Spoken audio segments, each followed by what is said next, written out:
Up until 1933, Americans were paying for their items mainly in gold, silver, and certificates, which were based in gold and silver. By basing the money system on a tangible, finite item, this commercial system is in harmony with natural law. The earth only has so much to offer, and therefore humans can only create and consume so much. There is no borrowing from a not yet existent future. The system of trading substance for substance is known as money of exchange. Items used as money of exchange have intrinsic value. Metal was used as money of exchange because it doesn't perish, it's portable, and can be precisely measured. Therefore, it was the measure by which all things of value can be compared.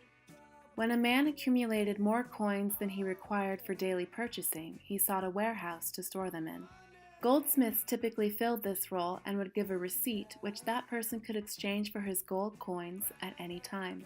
The goldsmiths observed that not everyone took their money out at the same time, so they began making loans to people and collected the interest for themselves. At times, there were 80 to 85% more receipts than there was actual gold to back it up.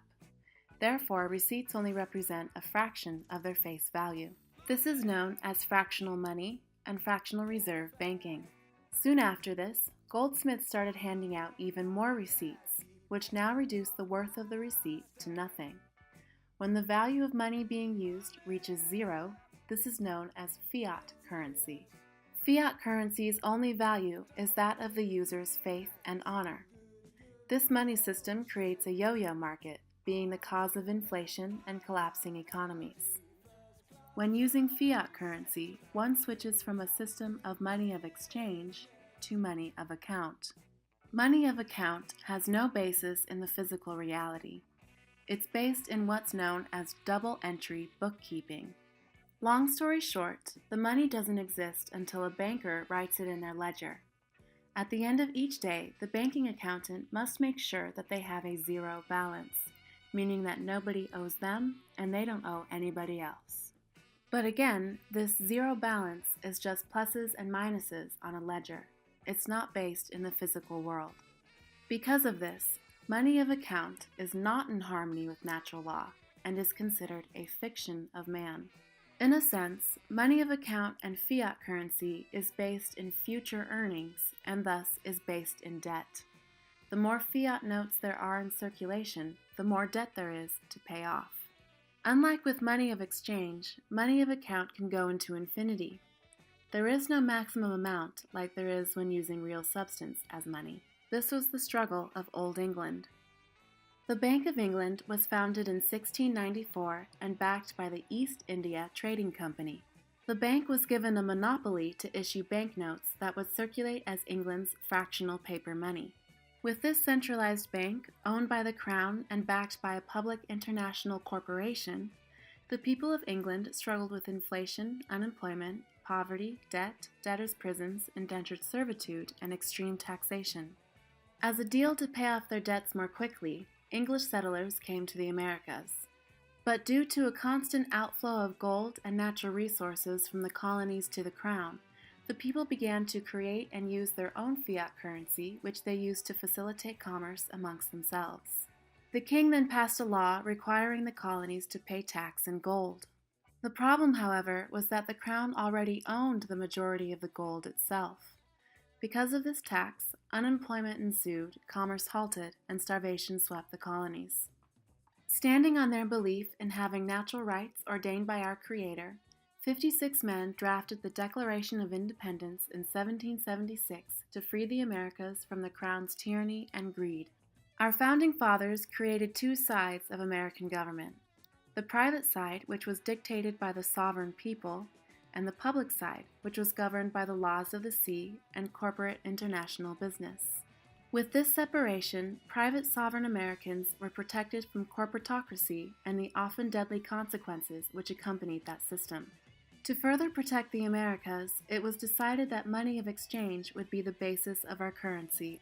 On the public federal side, however, it was allowed for them to use money of account. This is because circumstances that arise on the seas are different than those on land. For example, there could be a shipwreck, pirates, or maybe one country had a difficult winter and couldn't produce as much. In these situations, one could exchange a promissory note, which is basically a fancy IOU in accordance with public international law. In 1862, Congress began issuing United States notes, which were notes based on the amount of gold Americans had in the U.S. Treasury.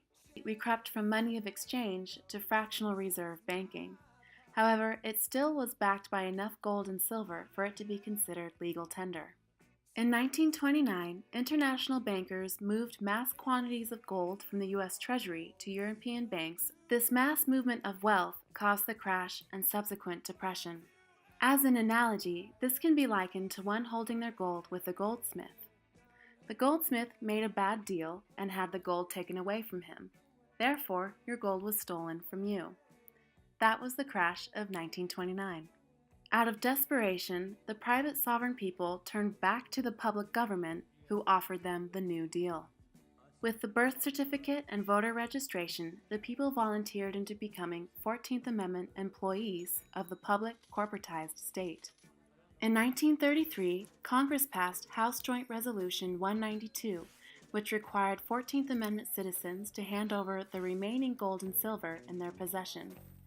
In exchange, Americans are allowed the use of Federal Reserve notes, which was based in nothing tangible, making it a fiat, debt-based currency. These fiat notes are the promissory notes I mentioned earlier. With this, America switched from money of exchange to money of account. As it stands, if all the debt in America was paid off, we would not have any more Federal Reserve promissory notes in circulation. This transition and potential deception did not go unnoticed, however. In December of 1968, in Bank of Montgomery versus attorney Jerome Daly, Daly, the defendant, asked the bank president, "If you were just opening up your bank and no one had yet made a deposit, and I came into your bank and wanted to take out a loan of $18,000, could you loan me that money?" Bank president, "Yes." Daly, "Does this mean that you can create money out of thin air?" Bank president, "Yes, we can create money out of thin air." Judge Mahoney, "Sounds like fraud to me." This case is known as the Credit River decision. Justice Mahoney was later poisoned during a fishing trip, and both Daly and Associate Justice Bill Drexler were disbarred from practicing law. For now, it looks like money of account is here to stay. 14th Amendment citizens are crewmen. The President is captain, and the U.S. our ship. As a crew member on the United States vessel, we are not held captive. If one chooses to acquire their own ship and become their own captain, like Hank and Jupiter did, we are given another option through the secure creditor process. As captain of one's own ship, aka as trustee of your straw man, you can make your own promissory notes and don't need to use the state's. You can trade your own promissory notes with other captains, the other captains being banks, hospital boards, and anything else that is government-owned and operated. That being said, it's not advisable to use promissory notes to pay individual people. Your local waiter is just a crew member. He has no idea what a promissory note is. This was the trouble that the Polka King got himself into. If you don't know the Polka King, he's a Polish immigrant and naturalized American citizen. He is a singer and entertainer who later became a businessman, hosting and performing in big parties for people who joined his club. Club members mainly consisted of retired elderly folk. If I understand correctly, he accepted monthly donations of any amount people could afford, and in exchange, he'd take them around the world, host big Polish music parties, and give them a percentage of profit shares. The documentary and subsequent movie mention the promissory note, but they didn't give much detail, so I'm guessing on what really happened. It sounded like the Polka King gave promissory notes to club members as an agreement that he would pay them a certain amount of cash every month. This is different from how promissory notes work in modern-day commerce. The banks have imposed an imaginary, non-existent debt upon 14th Amendment citizens. If one becomes a secure creditor, one can create imaginary money known as a promissory note to pay off imaginary debt imposed on your imaginary strawman. Everything is square.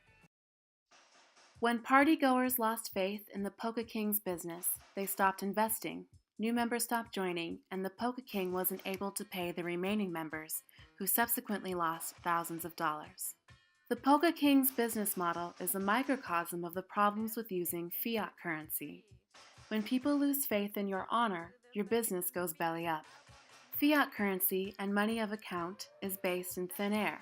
It's a fiction and is unsustainable. If you can extrapolate the Polka King's business model to encompass the globe, I hope you can see how 1% of the population owns almost everything. This is why we saw the Great Depression, the recession in the 90s, the recession in 2008, and present recession.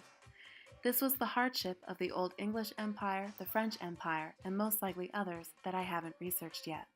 In short, money of exchange is based upon natural law, which is why it creates the most sustainable and stable economy.